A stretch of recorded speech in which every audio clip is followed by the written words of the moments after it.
마가복음 6장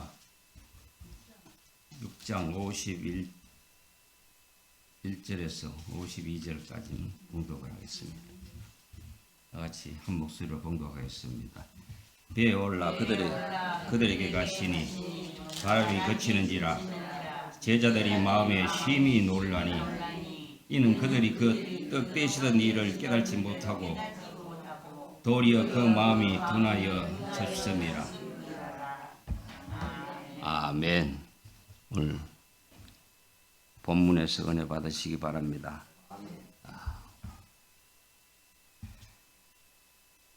45절에서 52절까지 말씀을 준비했습니다만 우리 박 권사님이 짧게 해야 된다고 그래가지고 51절에서 52절 안 마지막 절만 말씀을 드리겠습니다. 예수께서 제자들을 찾아오셨습니다. 그리고는 말씀해 주셨습니다. 예수님이 배에 오르시자 그렇게 무섭던 바람이 그쳤습니다. 우리가 51절 나오죠. 이게 중요합니다. 오늘따라 여러분도 찾아오신 주님을 인생의 배에다 모셔야 합니다. 그리고는 그분의 능력으로 모든 부분들이 회복되어야 합니다. 오늘 말씀이 제목이 회복시키는 주님입니다. 심령이 평안하지 못한 사람은 심령이 회복되어야 합니다. 가정이 평안하지 못한 사람은 가정이 회복되어야 합니다. 생업이 평안하지 못한 사람은 생업이 회복되어야 합니다. 왜 그렇습니까? 우리 주님을 회복시키는 분이시기 때문입니다. 특별히 51장 말씀과 52절 말씀을 눈여겨보시기 바랍니다. 다시 한번 읽어보면 배에 올라 저희에게 가시니 바람이 그치는지라 제자들이 마음이 심히 놀라니 이는 저희가 그 떡 떼시던 일을 깨달지 못하고 도리어 그 마음이 둔하여 졌음이로라 고 되어 있습니다. 이게 무슨 말씀입니까? 오병이어의 사건과 지금의 사건을 통하여서도 제자들은 이 예수께서 어떤 분이신지를 제대로 알지 못했다는 것입니다. 저들의 마음이 돌처럼 굳어버렸다는 뜻입니다. 그러니 이런 마음 속에 어떻게 하나님의 축복이 임할 수가 있겠느냐는 그런 얘기입니다. 그렇기 때문에 오늘 저와 여러분은 회복시키는 주님을 꼭 만나야 된다는 것입니다. 돌처럼 굳어버린 저와 여러분의 마음을 녹이시는 주님을 오늘 이 시간에 만나야 한다는 것입니다.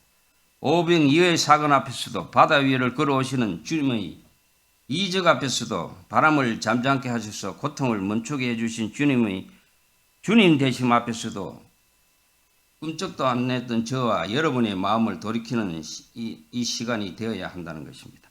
만일 오늘 이 시간마저도 놓친다고 하면 다시는 우리가 기회를 잡지 못할 수도 있을 것입니다. 그렇습니다. 이제 정답은 나왔습니다. 저와 여러분이 이 험한 세상에서 두려움을 떨쳐버리고 살아갈 수 있는 비결을 나왔다는 것입니다. 우리에게 오병이어의 기적이 필요한 게 아닙니다. 우리에게 무리를 걸어오신 주님의 기적이 필요한 게 아닙니다. 당시의 사람들과 제자들이 그것을 보지 못해서 마음이 굳어버렸습니까? 구약시대의 사람들이 기적을 적게 보아서 믿지 못했습니까? 그렇지 않습니다.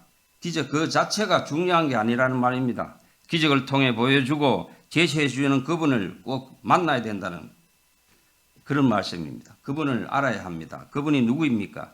바로 하나님의 아들 예수 그리스도이십니다.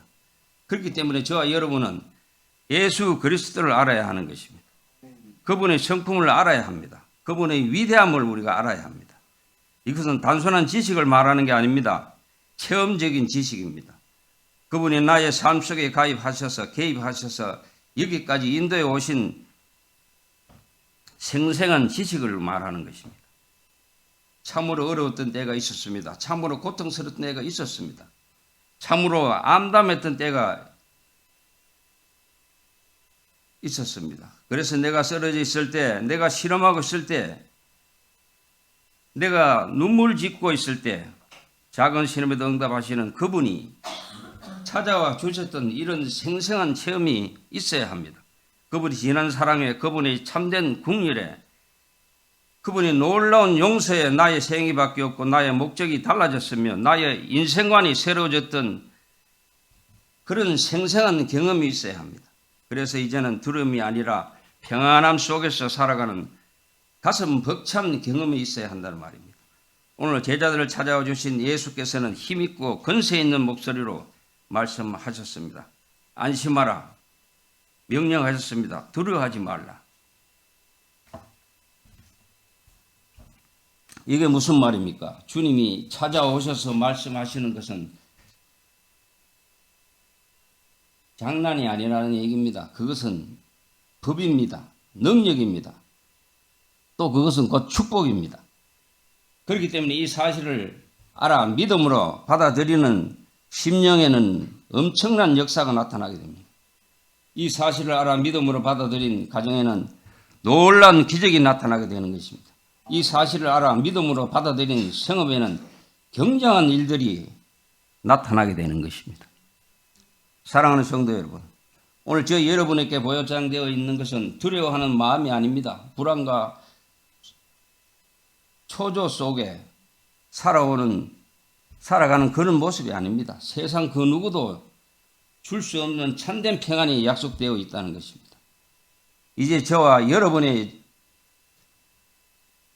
중심을 들여다보도록 하십시다. 마음 깊이에서 자리 잡고 있는 두려움의 이유가 무엇입니까?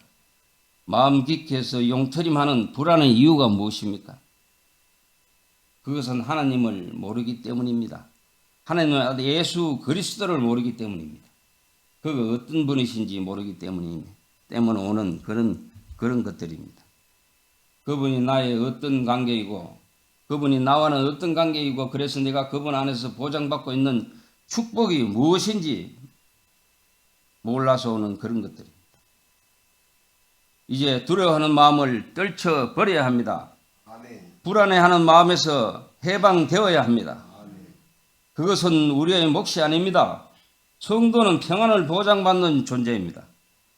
성도는 그 어떤 것도 무너뜨릴 수 없는 신령한 평안을 약속받고 있는 존재라는 말입니다. 다시 말해서 성도는 두려움이 아니라 평안함을 위하여 지음받은 운명적인 존재라는 얘기입니다. 그렇다고 하면 이제 어떻게 하시겠습니까? 이 시간부터 담대하시기 바랍니다. 이것을 너희에게 이름은 너희로 내 안에서 평안을 누리게 하려 함이라.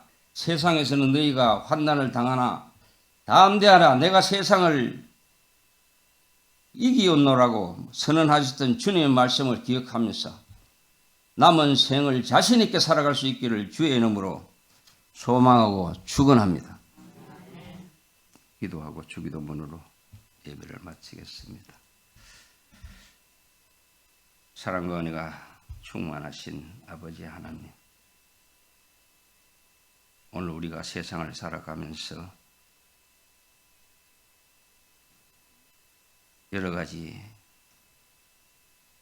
생활과 처지, 환경 가운데서 불안하고 살 때가 많지만 아버지 오늘 주신 말씀처럼 우리가 내 마음속에 예수님을 모시고 그 모든 두려움과 불안은 하나님께서 우리에게 주신 것이 아니기에 아버지여